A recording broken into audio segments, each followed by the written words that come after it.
Salut les amigos, j'espère que ça roule. On est encore dans un cours en miracle. Je suis trop content, Donc, un cours en miracle. Comme d'hab, on est donc sur le chapitre 1, la signification des miracles, et sur la leçon numéro 2, révélation, virgule, temps et miracle. Donc, comme tout le temps, on va se prendre un petit temps, justement, pour se centrer. Voilà. Avant de savourer cette lecture. Je suis trop content de partager ça. Et ça me fait tellement du bien en fait, moi, de m'y reconnecter, donc c'est super. Donc, bah tiens, profitons-en pour fermer les yeux et laisser jaillir en nous ce sourire intérieur.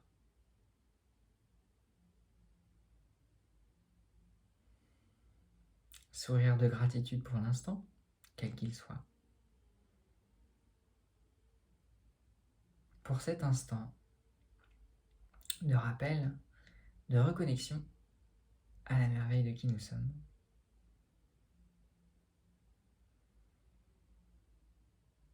À la vastitude de notre être, derrière toutes les illusions qu'on veut se faire croire, qu'on choisit de se faire croire.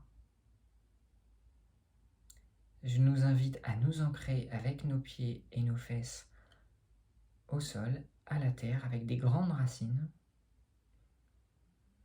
qui vont jusqu'au centre de la terre, et ce rayon blanc partant du bas des fesses qui restructure, réorganise,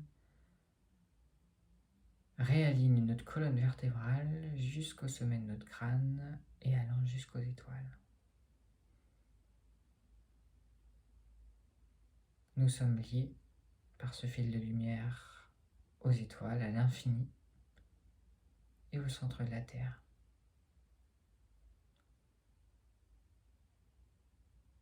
Au milieu se rencontrent ces deux énergies, ces deux forces d'un autre cœur,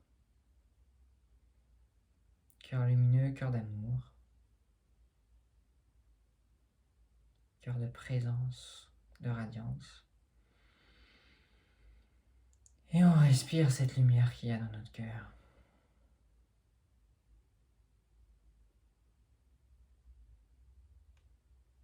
Et à l'expire, on sourit à cette lumière, nous rappelant que c'est ce que nous sommes.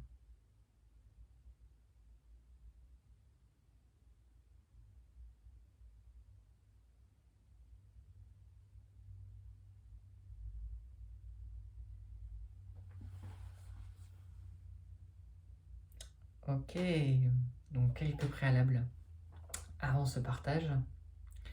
Le premier, c'est toujours cette invitation à goûter les mots plutôt qu'à les comprendre, à saisir ce qui nous parle et à les expérimenter dans sa vie au quotidien plutôt qu'à les croire. C'est comme ça qu'on vérifie une idée. Si elle donne la patate, c'est qu'elle est juste. Si elle plombe et qu'elle est nulle, c'est qu'elle n'est pas si juste que ça. Donc vraiment de sélectionner les trucs qui donnent la patate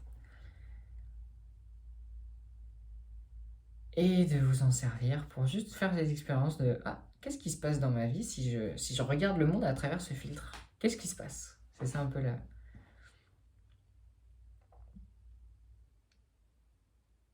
la boussole qui va donner la direction et la véracité de ce partage. Et pareil, vous redonnez mon intention, c'est vraiment d'étendre ma joie, quoi. Parce que je vois que ça me fait tellement du bien de le lire, et bien j'ai envie de le partager du coup, c'est ce que je fais là. Et enfin, je suis toujours avec ces questions de comment est-ce que je fais, parce que dedans on parle beaucoup de Dieu juste comme l'essence de ce qui est.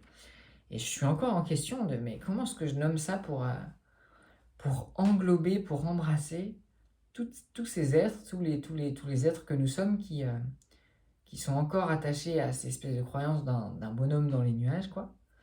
Comment est-ce que quand je parle de Dieu, on comprend que c'est vraiment genre l'essence originelle de laquelle on vient, quoi. Donc voilà, Dieu, la vie, je sais pas comment ça va se passer dedans, mais voilà, je partage que je suis encore en recherche sur ça.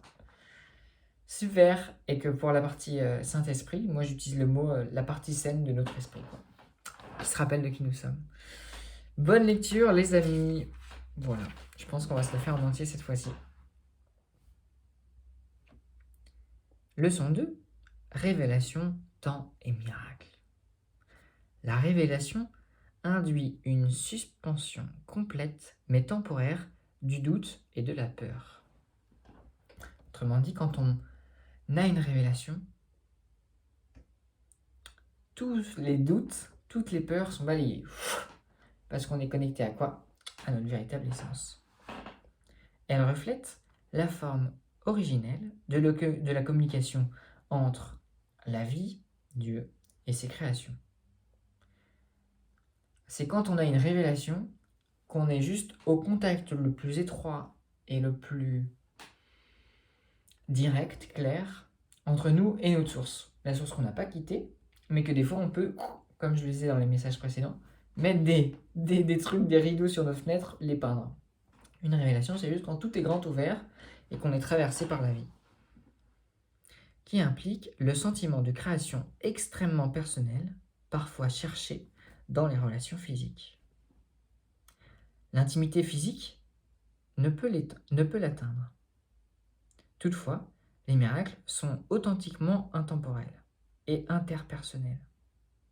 Il en résulte une véritable intimité avec autrui. Donc là, c'est très intéressant. Je partage, comme d'hab, à partir de ma compréhension et de l'endroit où j'en suis. Donc si vous avez d'autres vastitudes, bienvenue à elles, quoi. Elles sont magnifiques.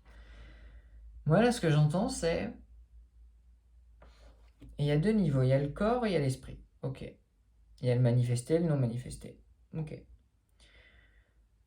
Quand on peut atteindre des degrés de communication, de communion par le corps extraordinaires, et là, on nous invite à voir que par l'esprit, on peut en avoir d'encore plus vaste. Ça veut dire que quand j'ai une révélation, que je me sens connecté à ma source, la source de, comme on disait hier, tous les rayons que nous sommes de lumière qui émettent de cette source, quand nous revenons dans cette source, on peut se rappeler de la communion qu'on a avec tous les autres rayons, quoi. Et c'est ça que j'entends, véritable intimité avec autrui. La révélation t'unit directement avec la source, avec Dieu, avec la vie. Les miracles t'unissent directement avec ton frère ou ta sœur. Ni l'un ni l'autre n'émanent de la conscience, mais c'est là que l'expérience des deux est faite. La conscience est l'état qui induit l'action, bien qu'elle ne l'inspire pas. Tu es libre de croire ce que tu choisis de croire. J'adore. Pause. Nous sommes libres de croire ce qu'on choisit de croire. Mais trop bien, quoi.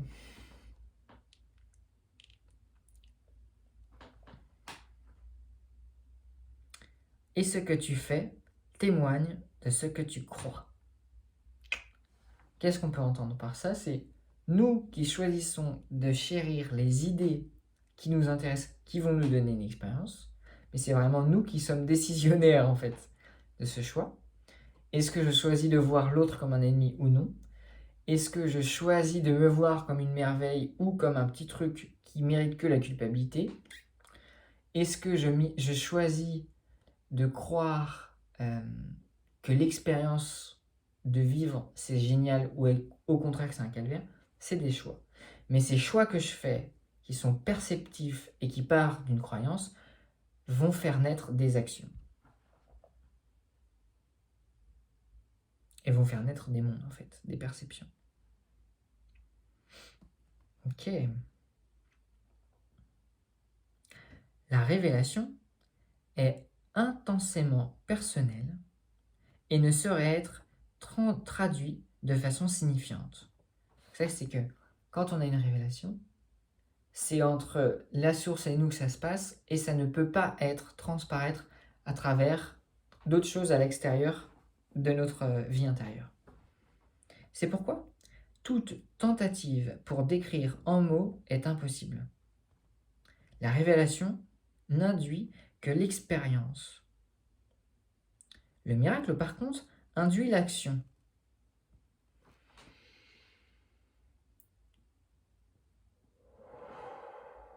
Donc c'est très chouette parce que ça me permet d'avoir plus de clarté sur les termes. Quand on a une révélation, ça induit une expérience, ok? C'est les mots qui sont utilisés en tout cas dedans. Et que j'ai envie de saisir, de m'amuser à saisir pour pouvoir traduire ma réalité de la manière la plus fine possible. Et miracle induit l'action. Ok, je prends. Je ne cherche pas à comprendre. Ok, je prends. Ok. Ça me fait marrer, donc c'est chouette. Ils sont plus utiles maintenant à cause de leur nature interpersonnelle. Dans cette phase d'apprentissage, il est important de faire des miracles parce que la délivrance de la peur ne peut pas être interposée. La révélation est littéralement ineffable parce que c'est l'expérience d'un amour ineffable. Pareil, j'ai apparemment pas compris ce paragraphe. Je l'offre à la pleine compréhension de ce que nous sommes.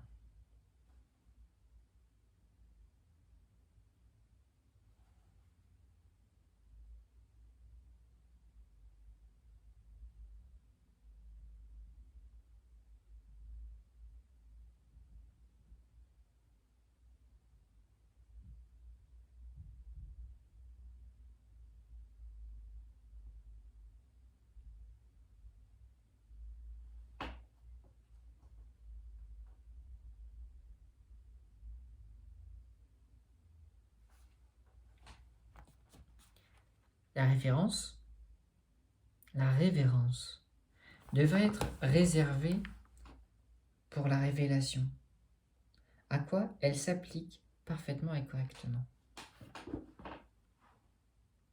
Elle ne convient pas au miracle parce que l'état de référence est adoratif, ce qui suppose qu'un être d'un ordre inférieur se tienne devant son créateur. Tu es une création parfaite et tu ne devrais faire l'expérience de la révérence qu'en la présence du créateur de la perfection.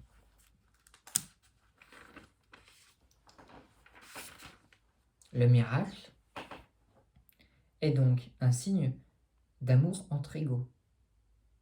Des égaux ne devraient pas ressentir de la révérence les uns pour les autres, parce que la révérence suppose l'inégalité. Par conséquent, c'est une réaction inappropriée envers moi. Un frère aîné a droit au respect pour sa plus grande expérience et à l'obéissance pour sa plus grande sagesse. Juste, c'est magnifique. Ça me touche. Juste le message global qui est fantastique. Mais la sagesse qu'il y a dans juste les subtilités qui sont grandes, j'ai juste envie de souligner ce partage parce que c'est fantastique. Un frère aîné, une sœur aînée, a droit au respect pour sa plus grande expérience. Autrement dit, quand je vois quelqu'un qui a vécu plus d'expérience que moi, automatiquement j'ai envie de respecter cet être parce qu'il va pouvoir en fait m'enseigner. Et juste après, ce qui est dit, c'est voilà. Et à l'obéissance pour sa plus grande sagesse. Là, on pourrait voir ce truc d'obéissance en mode « Oh, c'est relou, faut obéir aux vieux ou quoi que ce soit. » Mais si effectivement on reconnaît quelqu'un comme sage, mais je parle de la vraie sagesse, pas celle d'un adulte et de rapport de pouvoir entre adulte et enfant et tu devrais faire ça. Non. Je parle juste de quand dans notre cœur vibre le waouh, je reconnais cet être comme plus sage que moi. Ça veut dire plus connecté à la nature de ce que je suis, du réel et de l'expérience. Alors là,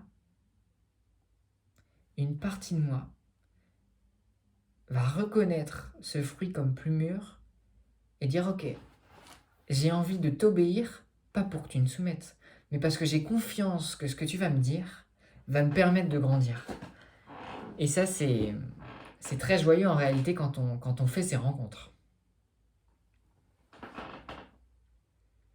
Et juste pour revenir un peu en méta par rapport au message qui est là, c'est...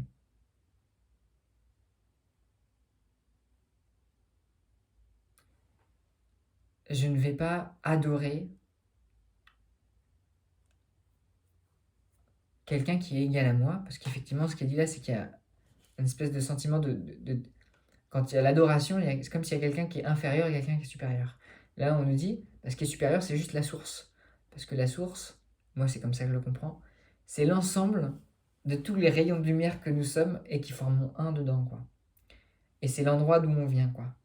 C'est comme si une œuvre d'art qu'un artiste produisait, c'est comme si deux œuvres d'art se faisaient la référence entre... Là, c'est nous, les œuvres d'art. C'est comme si deux œuvres d'art se faisaient la référence, croyaient qu'un était supérieur à l'autre. Non, non, par nature, elles sont égales, c'est des œuvres d'art. Mais par contre, l'œuvre, elle a, entre guillemets, moins de valeur que la personne qui l'a créée. Genre, l'artiste, de par juste sa nature créatrice et intrinsèque, a plus de valeur qu'une œuvre. Et tu vois, on le voit bien naturellement dans nos expériences. On va avoir envie, s'il y a genre une personne et un objet, on va avoir envie en fait de sauver la personne, si jamais il y a je sais pas, un bateau qui coule, de sauver la personne plutôt que l'objet, quoi. Parce qu'il y a une espèce de degré de valeur, quoi.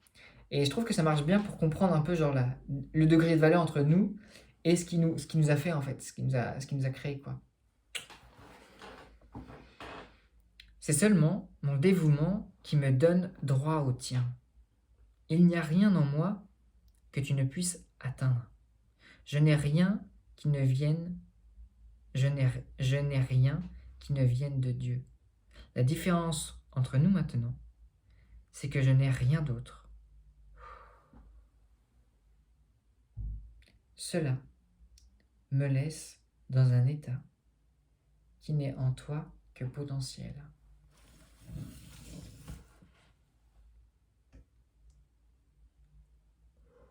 Je crois que j'ai même envie de m'arrêter là. Je regarde combien de temps ça fait. 17 minutes, on va continuer un peu.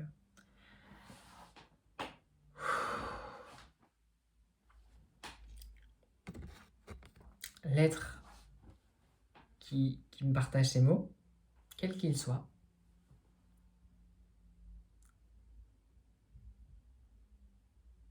nous invite à voir qu'il y a en nous un potentiel de bonheur, de joie, de lumière constant. Comme on le dit chez les bouddhistes, comme on le dit dans certaines traditions de sagesse occidentale.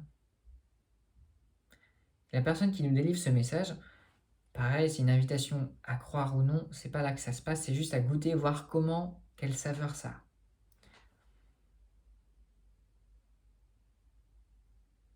a. Un être là nous dit,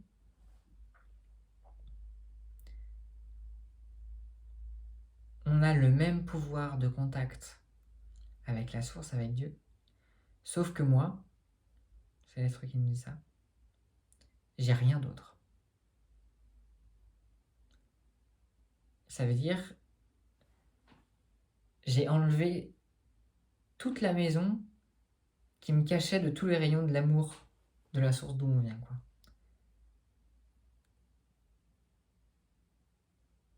Et je trouve ça merveilleux. Et ça me touche parce qu'en fait, je me dis que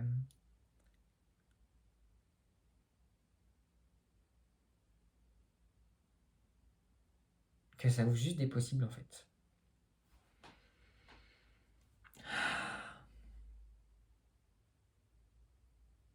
Ah, je crois qu'on va s'arrêter là. Savoureux, j'ai envie de chérir cette idée. Et si je pouvais épurer mon esprit, ma maison, de tout ce qui est inutile pour vraiment laisser juste place à ce qu'il y a de plus vibrant et vivant. Amen les amis, grand plaisir de faire cette première partie de lecture avec vous. À bientôt. Je galère à appuyer sur le bouton.